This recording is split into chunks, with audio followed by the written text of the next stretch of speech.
Whoever you surround yourself with, spend time with, is going to be the biggest factor of your success, because you'll pick up their mannerisms, their beliefs, even their language, and going further, connections. If it is true that a lot of success overall in your whole lifetime is who you know and whatever, if you know the right people, you'll get connected to the right rooms, the right places. As far as real estate, for a bonus point, is the secret of real estate. The secret of real estate, like doing well, is mastering the... All right, Phone Warriors Nation, we have a fantastic guest for you today that is going to light it up for us today, which is the closing machine. He was a former Mike Ferry coach. He was the top 100 RE/MAX agent individually for the entire world, okay? We're not talking just like, America or Canada or, whatever. This is the entire world. So Richard Duggal, welcome to the show. Welcome. It's a pleasure. I'm looking forward to this.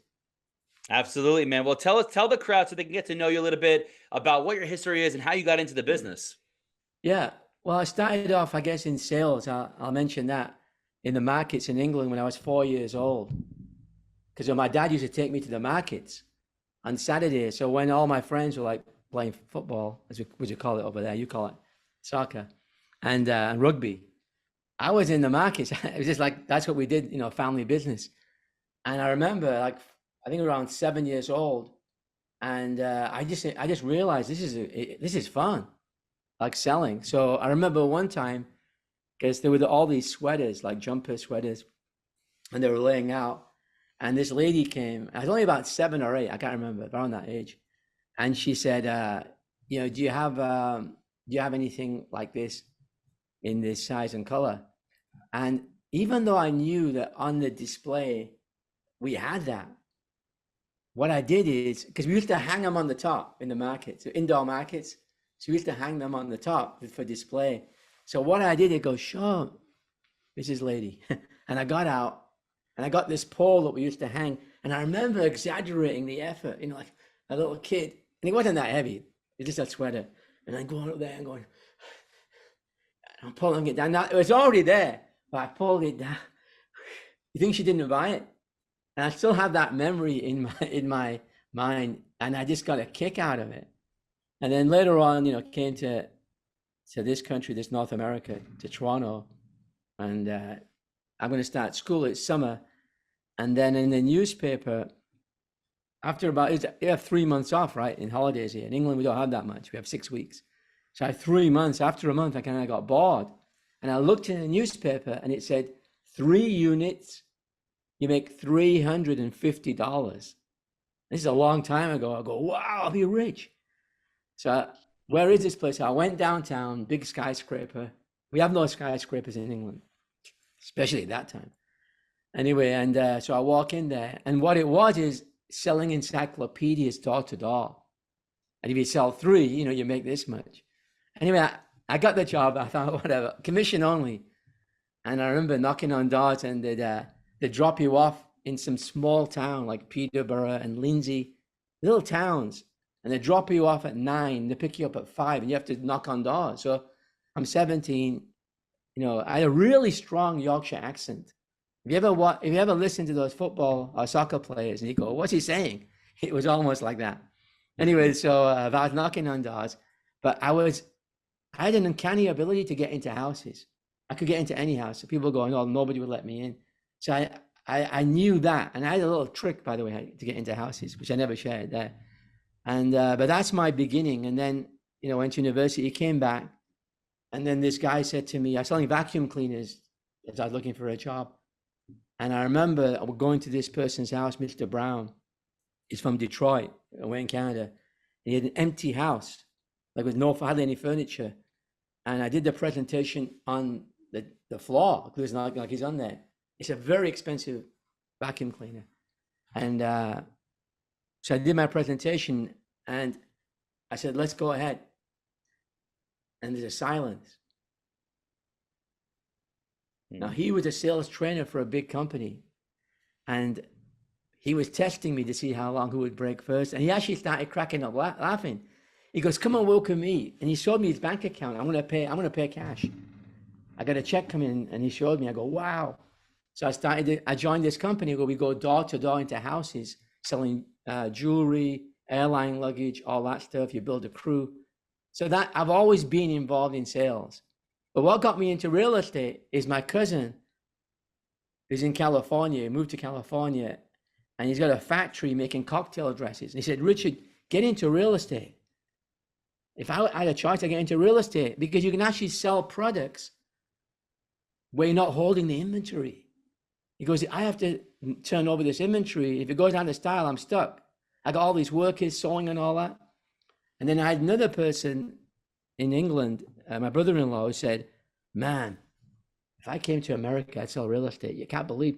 And these influences came, and I go, that's true. And then I came to the decision that when you're in sales, looking around at the just sales industry, the bigger the product, the more money you make. The bigger the product, the more money you make. Like if I'm selling Sears credit cards outside Sears, am I going to make more or selling aeroplanes or land? And that's why I got into real estate. And the rest is history. That's amazing. So basically, so what it sounds like is you had enough experience to know that the bigger the better when it comes to sales. Yeah, and I why think I not read sell that in the the book. biggest the high ticket item was Yeah, really high the ticket key item. for you. Yeah. So I switched to good. real estate. Yeah. That's all. Okay, awesome. Awesome. Wow, that's an intense beginning to an extraordinary sales career, which you have had and had. Yeah. I had a lot of experiences, that led me, There's one I should mention, actually. It's kind of a lesson.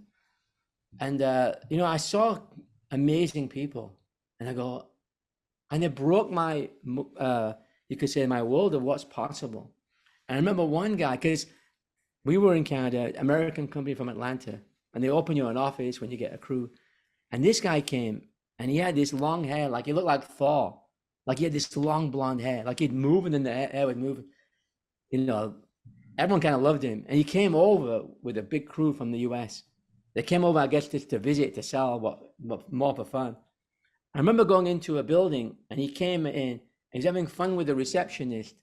And he was like teasing her, and he got in a headlock, just messing around with her. And she was laughing her head off. And I said, wow, that's charisma.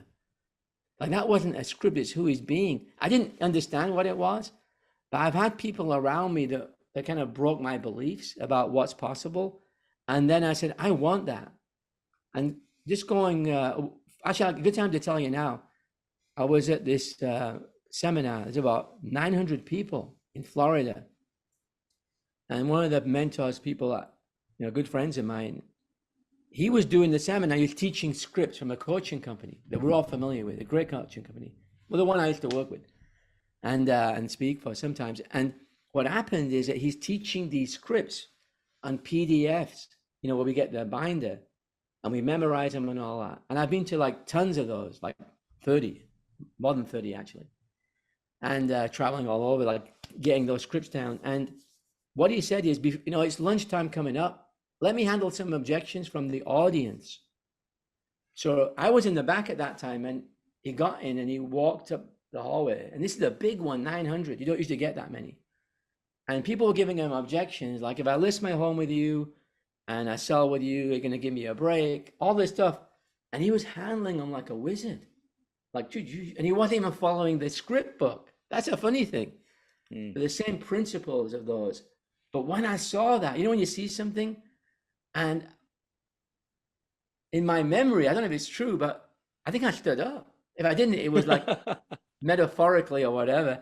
But I did do this in my mind. I went and I said, I want that. It took me a few years. Wow. But then I was able to do it, of toil and practice. But that idea, and then going fast forward, Ron Cronin, great guy, great speaker, one of my favorite speakers. Anyway, Mr. Charisma and talent. So once I was in a seminar, again, hundreds and hundreds of people, and I'm into that. And there's a third of a fourth day seminar, and I think he became president of business development or something for that company. But anyway, he's a main speaker. Anyway, so he said, I want to introduce you to my hero. So I'm looking around like, and then I go, I hope it's not me. Wait a minute. I gotta get up, I'm not even ready. Obviously it was. So he got me in the front. And again, it was like a coming to truth, because he asked me to handle objections from the audience live. Now watch this. This was in Toronto on the East End. So these are not just my peers, the pressure of my peers. These are my competitors. These are guys who prospect, some of them that are in there, right? In fact, one guy there, we actually took a listing from him that's in their audience the day before in Durham, a town called Durham. He was competing. We took that listing. So I'm in there, and they're all trying to attack me. Guess who gets up? The guys who were trying to get me. And it was amazing. And I just went, boom. And they sat down like babies. But there was one guy that was a heckler through the whole thing, giving Ron a hard time, by the way. And he got up. He said, Richard, I'd like to list with you, but I prefer to list with a lady. And I said, I understand, Joe. So what you're saying is, if I walk out of the house and I walk back in wearing a dress, then you will list with me. There's a silence. Everyone cranked up. Even he cranked up. That's good. Yeah. But what I wanted to learn is the ability to be fast on your feet, like those stand-up comedians, the best that can handle the audience. Mm-hmm. And I actually wrote it as a goal. I couldn't find any book on it. And it said, quick-witted.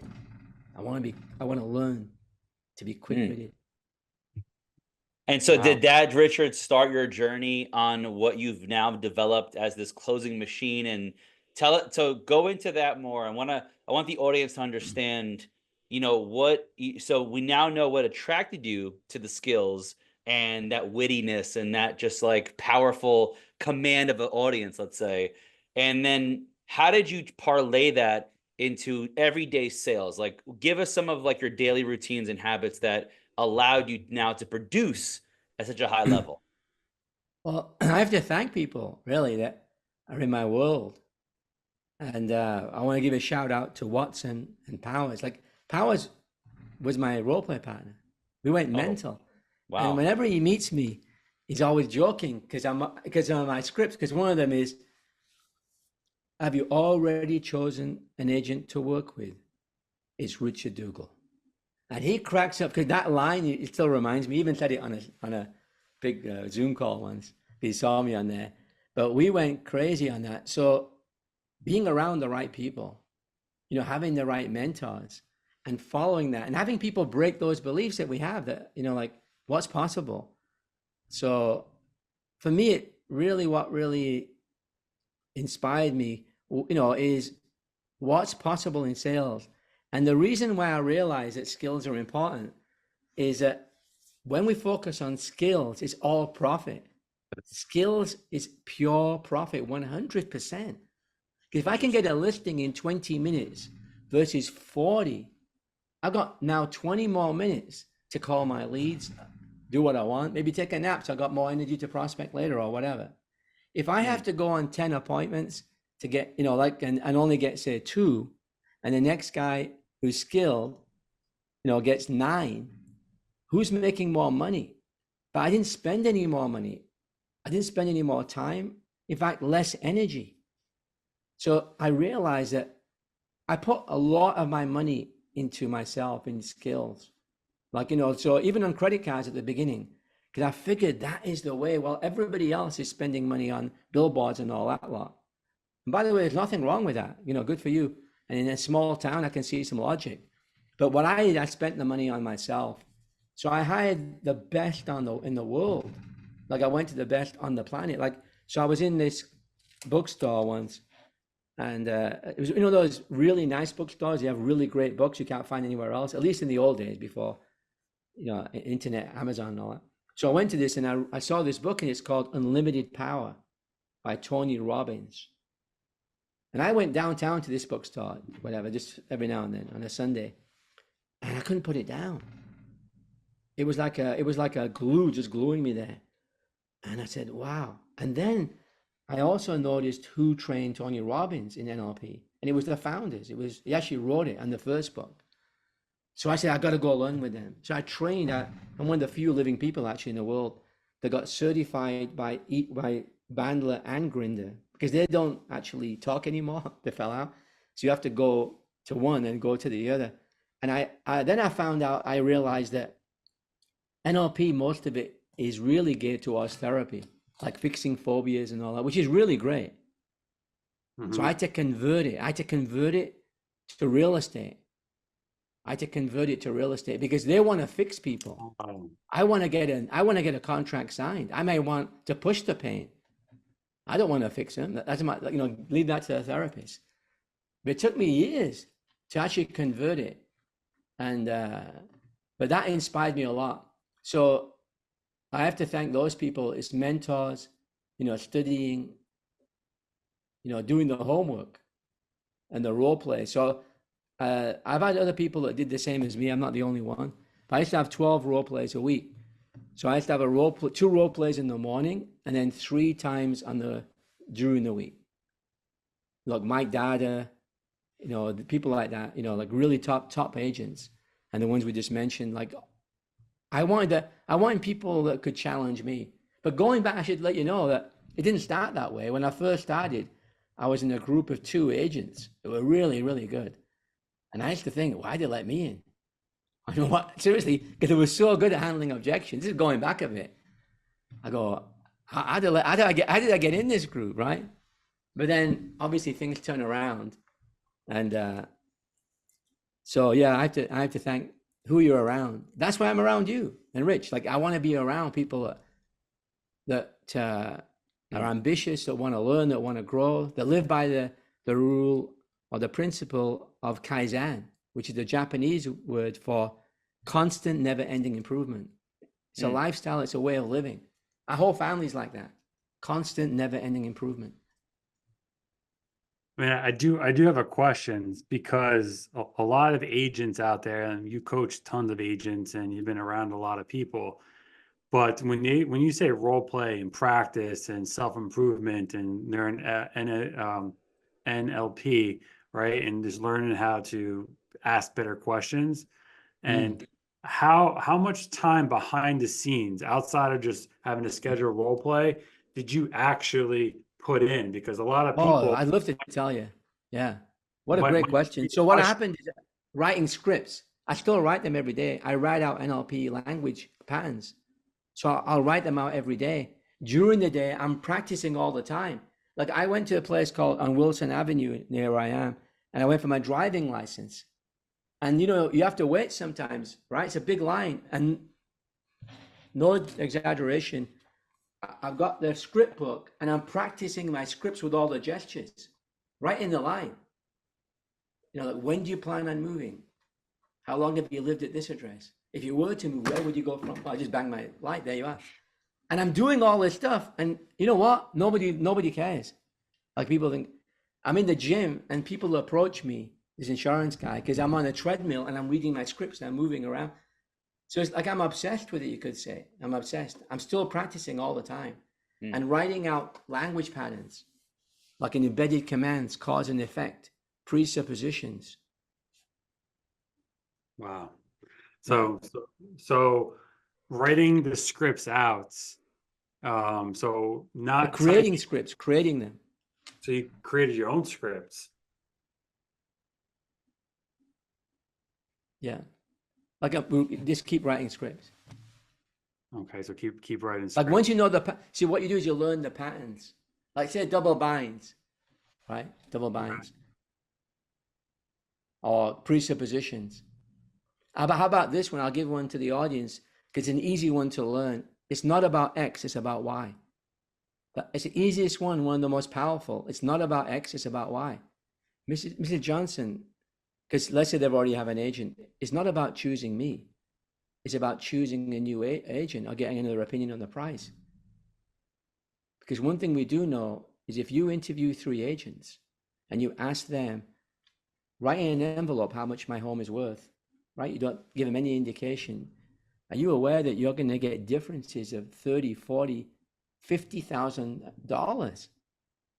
by well-meaning agents because it's subjective and blah, blah, blah, right? So why do I put in well-meaning agents? Because I'm inoculating against objections. Because what they're going to say otherwise is, it's okay, I trust my agent. So these are language patterns and things inserted in which creates their mind where they say, well, okay, now how does it work? You don't always get from a yes to a no, even though many times you do. I sent Dean a call when that happened just now. And but sometimes you're moving them along, like opening their mind. It's called a direction. You're directing, you're using language to direct their mind to open it. You know, it's like somebody wants a second, I don't need a second opinion, all those things. We got to go beyond just the scripts, you know, just memorizing scripts. We got to start dancing with them and moving around. Like I was told by one of the sons of Mike that you actually, we incorporated some of the stuff that you have, like that because listening to I used to send my tapes in all the time. They started incorporating them. Like, for example, one of them is, it's a while ago, is that what I found with real estate agents when they're prospecting or even a listing presentation, they're too shallow. Most, not everybody, but most agents are very shallow in that connection with people. And that's when we start going to values. So I'll give you a simple A/B example. One person may say, so, you know, what's important about selling the house, or where are you moving to, whatever, or how come? And they might go, I want a bigger house. And they go, great, let's go find one. Instead of saying a bigger house. What's important about a bigger house? Well, I want my kids to have their own rooms. Right now, there's 2 sharing a room. And I want them to have their own rooms, computers, because now they're getting pretty serious about, you know, their education. I am anyway, you know, for them. And I say, wow, that's amazing. So here you are in a new house. Everyone's got their own room. You walk in, you see your kids, and you go, he's working and he's studying. Ultimately, what will that do for you? Well, it's my father. It's my role as a father, right? And they get a chill. That's called going deeper. But you see how easy it is? And you get that connection. And the way I look at it, even with the buyers on internet leads, it's like a well. So if I go deeper, right, than somebody else, I've got a deeper relationship. Number 2, if I can take them there, they don't want to say all that stuff to every agent that's calling. So even if somebody else calls, they go, that's enough. I don't want to be, you know what I mean? Go there all the time. So you have a special relationship with them now. And you can leverage that to help them make a decision, to even to remind them. And when you take the listing and you want a price reduction, you can delicately, not in their face, bring these things up. Wow. So, Richard, let me ask you this question. A lot of, well, it's really a 2-part question, but I'll start with the first one. Asking questions, going deep, like you just mentioned. What is the difference between that, as far as sales goes, and closing? Can you explain if there is a difference and So, how you yeah, transition great. and when do you know to close? Because a lot of agents ask us those questions, and I hear on the Phone Warriors channel. So go ahead. Well, here you are in a restaurant, right? And you see a waitress and she's really like, blah, blah, blah, blah, blah. And then you go, wow, that'd make a great real estate agent or a great salesperson. But no, that's not true. Not necessarily, because they can't close. So they're good at rapport. So there's something about NLP that, you see, it's like Kung Fu. Okay, there's a show called Kung Fu, David Carradine from a long time ago. Yeah. Look it up. And you know, Rich, right? So what happened is in England, you know, fisticuffs, right? But when Kung Fu came out in the schoolyard, everyone's doing kicks, probably hurting themselves and all that, right? So they said that learning a little bit of Kung Fu is going to hurt you. Like you're better off not learning it or learning it, you know, properly. So in this case, what happens is that we want to learn properly. We want to learn the skills well. So here's somebody that is good at rapport. And I want to mention this because people go, I know NLP, mirror matching, rapport. But that's like kindergarten for what's happening now, because we know more about the brain.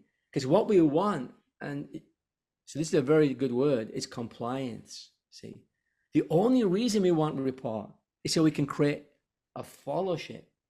But when I hear these guys on stage talking about rapport and they go, oh, connection, that's fine. That's a waitress who kind of gets to know you, but can she close the deal? Can she say, let's get the ball rolling, John? I'm ready to go to work. That's a different mindset. So what we need to do is realize the only reason we want rapport, the fundamental top reason, obviously connection, is that now they're following you. But we have to create compliance. We have to create that compliance of people that are following you. And what happens is a close is a natural ending of a great presentation, true. But also you want to be doing small direct closes, like very, very subtle ones in between. And you know this one, Dean and Richard. But it's an example where you're going through the house and you go, and they're interviewing 3 agents. You're the first one. They told you that, and you're going, Mary, is this, are we going to, that chandelier, is that going to be included when we bring an offer? And they go, no, that's my mother-in-law. Okay, let me mark that down because we need that information. We don't want the buyer to take that right with them. And if they don't say anything, which they don't, when you do it so subtly, they don't go, but we're not listening, you know. And if they do, I can always counteract that too. That's easy. But what I'm saying is most don't. And they go, yeah, so we a close. Think of a close as when you first, the whole process, not just at the end. Like, okay, I want you to sign the contract now. So we have to learn that. Now, so you have to find that in yourself. Now watch this. Now that you mentioned that, there's research done. See, when Zig Ziglar wrote that book, that's a long time ago, but we know more about the brain now. I mean, these are really good books. I love Zig Ziglar and all those people, Brian Tracy, but we know more about the brain now, neuroscience. We know how we should update things. So we have to find that place in ourselves where we're going to have that strength, that belief in ourselves, which I'll get to later how to do that. But in this case, what happens is that when I ask someone to go ahead, I feel I'm the best choice. I'm the best choice for them to sign. If they don't, they're making a big mistake. So when somebody says, sorry, Tony, I'm going to go with your agent, you should say, you're making a mistake. And if you don't say it to them, you should don't say, well, good luck. I tell them, Mary, you're making a mistake, a big mistake. Now that's pretty bold, right? You're making a mistake to the prospect? Yeah. Wow. What are they going to do? They've already gone. And I'll tell them why, though. I'll tell them why. Not every time, but I have no problem saying that. And I'll tell them why, because I stand for myself. So there's 2 sales made in every sales situation. There's a sale we make to ourselves and the sale we make to the person. And so we have to make the sale to ourselves first, that I'm the best person for the job. But this is another talent, is can you confront people and have them still listen to you? Can you still not feel offended? That's a skill we have to learn. There's so many things to learn besides, here's some scripts. You know, I was actually in Mike Ferry's office the day they decided to give the scripts for free. Because you had to buy the book. It was $20. It wasn't much, but it's $20, right? Which is about equivalent to $50 now. So at the end of the back of the room, so I was there. Tom was there, the president, by the way, at that time. And Matthew was there. So I went in there, whatever. And Matthew was making some great coaching calls. And Tom said that his coach was telling him, give him for free. This is early days of the internet. And he goes, we were thinking, there's like a little meeting there. And I wasn't a coach at that time. Matthew was with me, right? I was working with Matthew. He was my coach. So the reason why is that the scripts have no value without the coaching, the tonality, and the framing around them. But we have to get past the scripts because not everybody follows the scripts. And if you hear these same speakers on the stage, watch this. I noticed it from a long time ago. And someone asks them a question and they do a script. It's never the one in the book. It's something different. Or it's sometimes similar, sometimes not. So how come? So the scripts are just the beginning. It's like a kindergarten. We have to learn them and they're very useful, but we've got to go beyond those scripts. So there's a survey done. Right? If you get stuck where to re-enter or reintroduce a question, if you get, puzzled by, an objection or get off track. They'll throw something out at you or whatever, right? Yeah. So there's actually a survey done because companies like Xerox, IBM, they have a big budget to train their salespeople. And what they found is that I should tell you this first. There's 3 parts of a sale, just to break it down: prospecting, presentation, like presenting, and closing. So when they do a survey, they go, what would you rather do? So in other words, if someone's getting paid the same, what would they rather do? And 80% chose presenting. 15% chose prospecting. For them, definition of prospecting could be smoozing at the golf club or whatever as well, right? Not just dialing phone. And only 5% chose closing. Having conversations. Exactly, yeah. Only 5% chose closing. Only 5% said, I want to be the closer. So, and I'll show you why presenting is not the biggest skill, even though we have to be great presenters, 100%. But the fact is, let's say you're in a dealership and your job, you go, all you have to do, Richard, is just show the car. Isn't that a fun job? There's no confrontation. Yeah, you go, look at this car, this BMW. You press this button, it goes down. You can put the seats in the top. Let's go for a drive. And they go, okay, I think I'm interested. Talk to Dean. Say Dean's the closer, right? Because they don't want that job. You see how easy that job is? So you figure out, what does everybody else, what do they want? What do they don't want to do? That's what you want to do. That's where they get paid. In England, there's a saying, go where the dirt is. That's where the money is. And if you read that book, The Millionaire Next Door, it says all the wealthy people, the guy next door, he's not a corporate executive, right? He owns a scrapyard. So what we have to do is go where nobody else will go, which is prospecting. It's a great advantage. How many people in an office, the people who still have a physical office out there, is how many people prospect consistently? Is it 2%, 5%? There's no competition. My trainer said to me, how come you're so excited about real estate? I'm thinking of getting in, but every other guy in this gym that comes here that's a real estate agent, so I train, they go, don't get in, it's too competitive. And I said, there's no competition if you're doing the right thing. I want him to be a real estate agent, right? He can work with me, but I said, there's no competition. So Richard, frame, right? Yeah. Go ahead, Rich. What was that? No, I was going to say that's just a strong mindset, right? It's the way you think, right? If you think that there's competition, you're going to introduce that negativity into your life, and then of course there will be competition. But if you're open, hey, there's no competition out there, and you're putting out the positivity, you're going to see the lane wide open. Yeah, exactly. Talking about that might be helpful. I tell I have a little team and all that, and I obviously have coaching clients. And I tell them, I said, don't make monsters of your competition, because you could be on YouTube watching all these great people. Like, you could be that person at the seminar, and you go, wow. So what happened? We're going in a listing appointment, right? And we imagine all these guys are coming and girls coming like superstar or whatever. And you go, oh man. I go, all you do is go to your board for a meeting and look around and look at them all, like, walking around. You go, that's my competition. And they get listings, you know what I mean? And if you look at your MLS, you think all the billboard guys are getting all listings? No. If you look today and there's like, say, 100 listings, maybe they got 1 or 2, another guy got 3. What does that mean? That 90 more are no name, you don't even know who they are 70 more, right? Now, we do know proportionately that some agents do all the business, but you can be one of them. And the other thing you mentioned, Richard, which is really good, is what you focus on, you attract, right? Reticular activator. You buy a Jeep. Are you looking at buy a Jeep? Suddenly Jeeps are everywhere. You find what you're looking for. But one thing that I teach my people, I like to give people real tactics and strategies they can go do.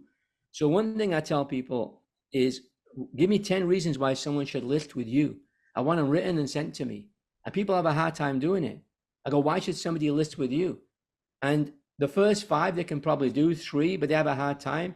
And then we keep developing that. And I give them the first one. How many agents are full-time versus part-time in your market? In our market, 73% or 74 are part-time, but by self, they work less than 30 hours a week in a self-administered survey, internally. So you're full-time, that's number 1. So you're going to find the reasons. Then what you do is you make a list. And then before going on the listing appointment, you look at your list. It takes 1 minute. And you go, man, I prospect. I'm active versus passive. I have a coach that holds me accountable. These are all benefits. You emotionalize the benefits for the client. You emotionalize the benefits for the client. Then when you walk in, you see you walk in with that bit of a swagger, and it's all in service for them. The reason I made that up is one of the guys went out, came back. I go, what's happening with my team? And I go, he goes, they'll, you know, yeah, they're going to think about it. I go, what do you tell them? I go, we use the internet. I go, what are you talking about? Didn't you tell me that we prospect? He goes, I forgot. So I said, I actually forgot. So I said, write these down. So you emotionalize the benefits before you walk in. Yeah. So what's that? So Richard, a lot of younger agents out there, or newer agents, right, that are full-time, let's say, but they're in the mold. I see them in Phone Warriors and other places. And when did it click for you? Like, when did you see a direct result, like a hockey stick moment from your skills, like here, to then just jumping, and then like in 1 year, your transactions, and like, because a lot of people are like, oh, it's not happening fast enough. Should I quit the business? Should I do something else? Like, what would you say to those agents? Well, what you do is you pick a skill, like find the skills you want, pick one and get obsessed with it. So I was fortunate because even the coaches can't even say that. The current coaches, 100, maybe one or two of them can. I was actually coached personally by Mike. So I had to call him every day at his house. He had no cell number. And so one thing that I knew is that I got to get good at this business. I got to help, be accountable. But why am I mentioning that? Because Mike said, I'm off coaching for a little bit, a few weeks or whatever. Can't remember, but like temporarily. He goes, go with Matthew. Go to Matthew, he said, right? So what happened is all his clients went with Matthew. And then Matthew started talking about NLP. And he said, I want you to mirror and match everyone you're talking to. So if they speak slow, you speak slow. If they speak fast, you speak fast. If they speak Chinese, whatever, right? And you mirror and match. And he said, your job is to get caught. Now, I don't know what anyone else did, but I kind of got famous for that on my tapes. I actually took it literally. So I took it to the edge. I wanted to get caught, right? Part of it is I'm a bit of an entertainer. So I wanted to tell the story. I couldn't get caught. So I'm speaking to, the Chinese. Hello, I call about your property on 42 Miller. When you plan on moving. Right, that kind of thing. I spoke to an old lady. Hi, Mrs. Johnson, I saw your property. All that stuff, right? So I'm doing all this stuff. I couldn't get caught. So pick a skill, but the way you'll do that is do what I did is, find a mentor. Find somebody you can follow that is, let's say you can follow the path. Because a good coach, and there's many of them, I mentioned even names here, and you can go to anyone you want, is that a coach will save you 10 years. But I started to mirror and match to give you the answer, direct answer as well, Dean, is that I got this rapport with people. Like, they gave me appointments. I started saying, okay, come on over, come and see me. And a lot of the appointments, these are FISBOs and whatever, I didn't even say half of them, like no joke, 50% of them. Because I actually remember like marking it in my mind. They said, Richard, you're the only person that I let in. And they're proud, and you got to give them that pride back because they're looking at your face. They want to make you happy, with that. And I go, oh, thank you, So what happens is that I started to see the NLP start working that way. I started to say different things. For example, instead of, it's time to put the home in the market's really good, which is shoving it down their throat, which a lot of agents talk like that because they're thinking, yeah, sure, buddy. It's like asking a stockbroker who's on commission saying, is the market good? Should I invest? But they're going to say, no, come back in a year. He's got a car payment on his 911, right? He hasn't made for 2 months. He's going to say, the market's good. So instead of saying the market's really good, you use presuppositions. Mr. Johnson, are you aware of how good the market is right now? That's called an awareness presupposition. Because what it's saying is, happens to be true. I don't know if you know. So if they go, no, say, that's exactly why I'm calling. If they say yes, you say, that's exactly why I'm calling. So Richard, hold on. Can you go back? Maybe I missed it. So when they catch you, when you mirror and match them, what do you say? What do you do? No, I didn't get caught. You never got caught? No, because what I found is he did that on purpose. I'm sure maybe I did one. I can't remember getting caught. Okay. So what? Okay, remember I'm on the phone, right? So when you get there, it's not as strong. And but I did do one thing that I got to tell you, might make you laugh. It's a Chinese lady, and I was like, I took it to the extreme. It's like, how obsessed are you? So when she's walking with her little feet, I'm walking like this with her little feet. I remember going with this person called Robert on a listing appointment. He's an old Italian guy. This is not exaggerating. This is real.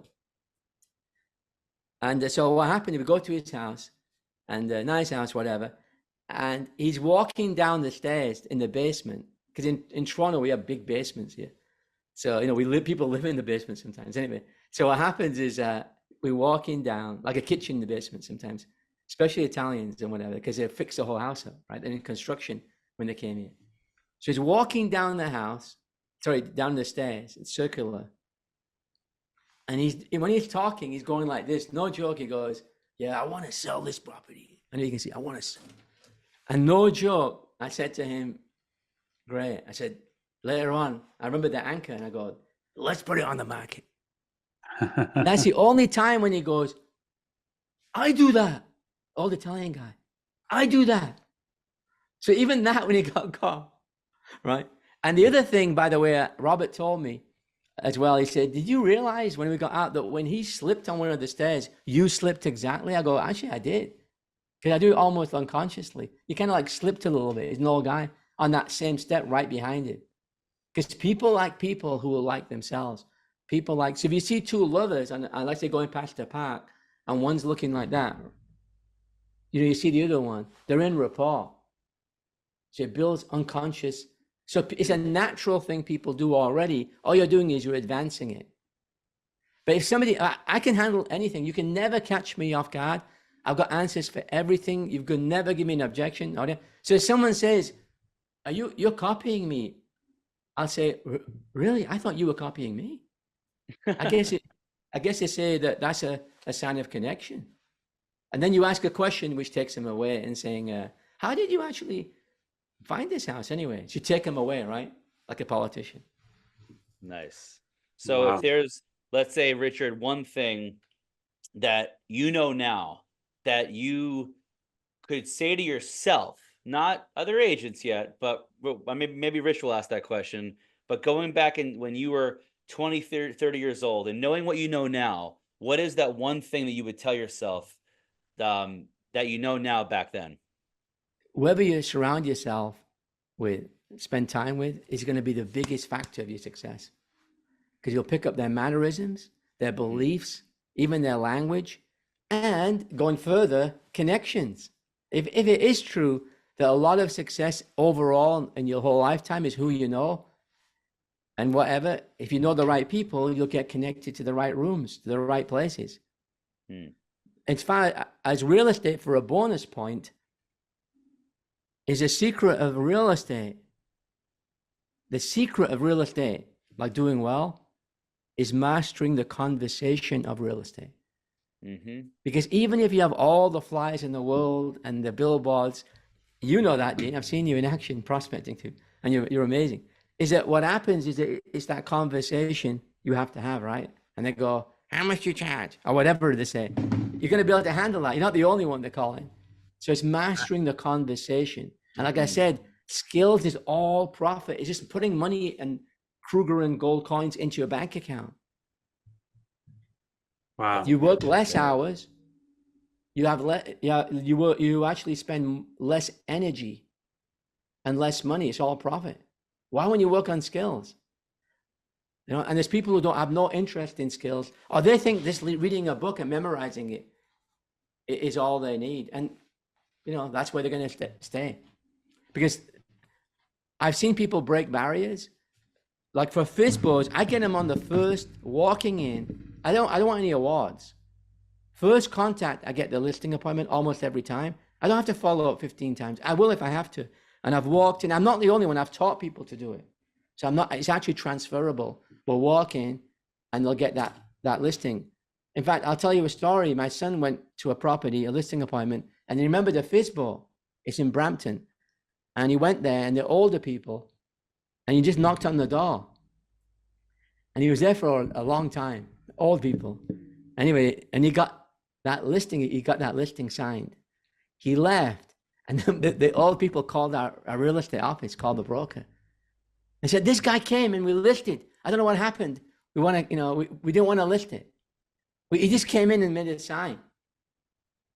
But my son had all the photographs because they actually went upstairs and brought him the UPS of the, what's it called that? A little memory stick of the pictures and when it was a better weather.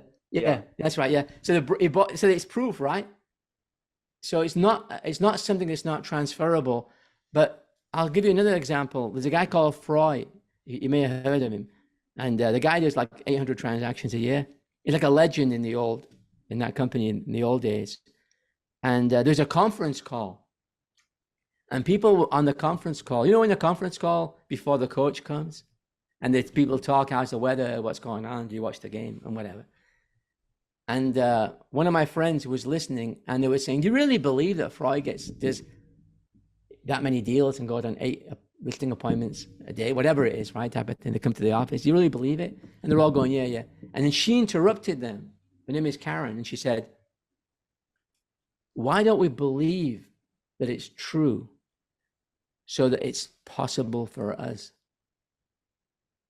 Flip the script. Good point. Yeah.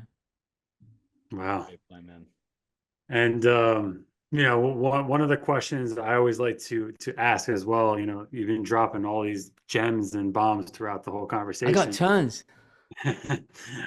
Is for yourself, like, you know, you are a speaker, you're a successful agent, you've been a successful coach, but, you know, fast forward yourself another 15, 20 years, 30 years, whatever it might be, you know, what do you want to be remembered as, known as, for everybody who's walked the path, through your children, through, you know, recordings, you know what I mean? Like, what do you want to be known as? What would you like to be etched on your tombstone? Well, the people in the know, I've already kind of got that already. They tell me to talk to somebody else.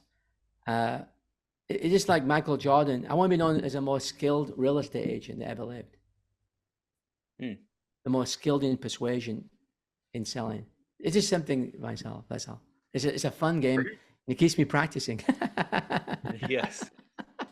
That's it. So you can call it a legacy, but I want people to actually use it. I want people to actually implement my strategies and stuff, like priming, for example, NLP concepts like priming. You know, like, so for example, I see the book. Like, these are the things that are way beyond scripts. Is that, you know, you see the book and the guy's got Tony Robbins in his bookshelf, right? He's got all kinds of books. Okay. I was in the house and I said, wow, Tony Robbins.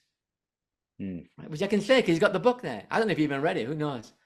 I go, Tony Robbins had a really great effect, John, on my life, because in my business life, because one thing that Tony Robbins taught me that I got from that is successful people make decisions quickly.